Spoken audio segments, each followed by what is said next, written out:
বিসমিল্লাহির রহমানির রহিম। আসসালামু আলাইকুম। আমি আসিয়া ইটালি থেকে বলছি। নতুন একটা ভিডিও দেখার জন্য সবাইকে ওয়েলকাম করছি। কাছে দূরে দেশে কিংবা দেশের বাইরে যে যেখান থেকে আমার ভিডিওটা দেখছেন, আশা করি আল্লাহর অশেষ মেহেরবানিতে সবাই ভালো আছেন। আলহামদুলিল্লাহ, আমরাও ভালো আছি। রাতে কিছু কাপড় ধুয়েছি, এখন এটা শুকাতে দিয়ে দিব। ছোট দুইজন ঘুম আসছে, বড় মেয়ে আর ওর বাবা ওদের কর্মস্থানে চলে গেছে। আমি নামাজের পরে কিছুক্ষণ পড়ালেখা করেছি, এরপর আবার 1 ঘন্টা ঘুমিয়ে নিয়েছি। তো ওরা ঘুম আসতেছে, আমি উঠে পড়াগুলা শেষ করলাম। এখন সংসারের কাজ একে একে করে নিব।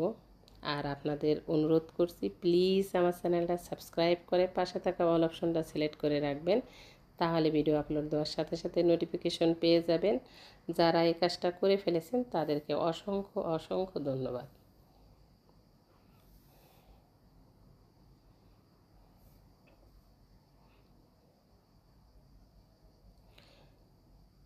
বড় মেয়ের হাসপাতালে প্র্যাকটিস চলছে, আর 2টা থেকে 8টা থেকে 2টা পর্যন্ত ডিউটি, আর বাবারও 2টা পর্যন্ত ডিউটি। তাই 2টা 25-30-এর ভিতরেই চলে আসবে। এর আগে আমি রান্নাগুলো করে ফেলবো।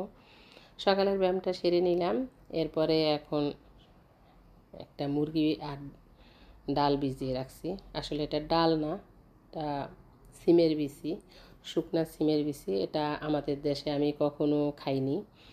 এখানে এক ভাবি বাংলাদেশ থেকে এনেছে, তাই সে দিয়ে রান্নার প্রসেসটাও বলে দিয়েছে, আমি সেভাবে এটা রান্না করব। শক্ত মুরগি দিয়ে আর সিমের বিচি দিয়ে, এটা কোন দেশের রান্না তাও আমি জানি না।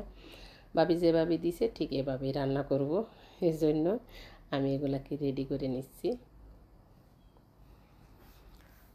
এদিকে টপে কিছু লাল শাক বড় হয়ে গেছে, আরও 2-3 বার খাওয়া হয়ে গেছে। এখন এগুলা এরকম হয়েছে, তা এখনও ছোটোগুলা রেখে কেটে নিব।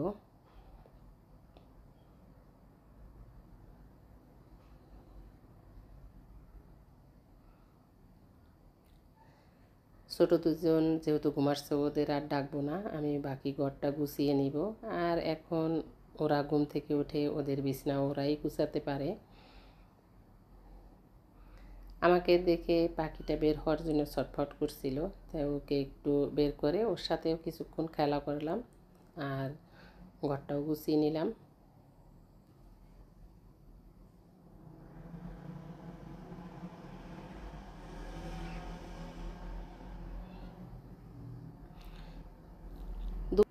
দুপুরে রান্না, গোসল, খাওয়া, নামাজ সব শেষ হয়ে গেছে। এখন বিকালবেলা প্রায় 4টার মতো বাজে। তা আমি বটটা রান্না করে নেই। বট যেভাবে রান্না করুক খেতে কিন্তু যেরকম মজা হয়, আর আমি যেভাবে রান্না করছি এভাবে রান্না করলে একবার 100% কোনো গন্ধ থাকবে না। যারা কোনো দিন খান নাই তারাও এভাবে রান্না করে দেখতে পারেন। আমি পেঁয়াজটাকে হালকা করে ভেজে নিব, তো এটার সাথে গরম মশলাগুলোও দিয়ে দিয়েছি, সাথে টমেটো, কাঁচামরিচ আর পেঁয়াজ বেটে নিয়েছি। এটার সাথে আমাদের রেগুলার যে মশলা আছে সব মশলা দিব। আমি সাথে একটু ঝাল হওয়ার জন্য লাল মরিচও ব্যবহার করলাম। এটাকে মশলাটাকে 10 মিনিট রেখে দিব, এরপর পেঁয়াজের সাথে মিলিয়ে এটাকে মশলা কষিয়ে নিব। আমি একই পদ্ধতিতে দুইভাবে রান্না করব, যেভাবে একটা ভুনা আর একটা ভাজা। আর এটার কারণে এটার গন্ধ থাকবে না। আর আমি যেভাবে রান্না করব, ভাজার সময় একটা মশলা ইউজ করব, সেটার জন্য একেবারেই গন্ধ থাকবে না। আজকে সবগুলো দেখাবো না, তাহলে ভিডিওটা অনেক বড় হয়ে যাবে। আমি আগামী ভিডিওতে ইনশাআল্লাহ বাকি প্রসেসগুলো দেখিয়ে দিব, ভুনা আর ভাজা।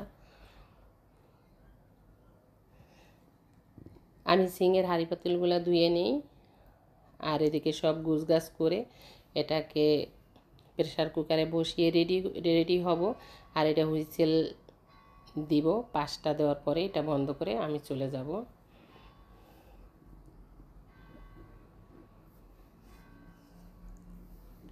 মশলাটা যত ভালোভাবে কষানো হবে বট বা বুড়ি যেটাই বলেন না কেন, খেতে ততই স্বাদ হবে।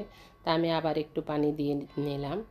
এভাবে যখন মশলাটার উপরে তেল উঠে যাবে তখন আবার একটু পানি দিয়ে আবার এই পর্যায়ে করে ভেজে নিতে হবে।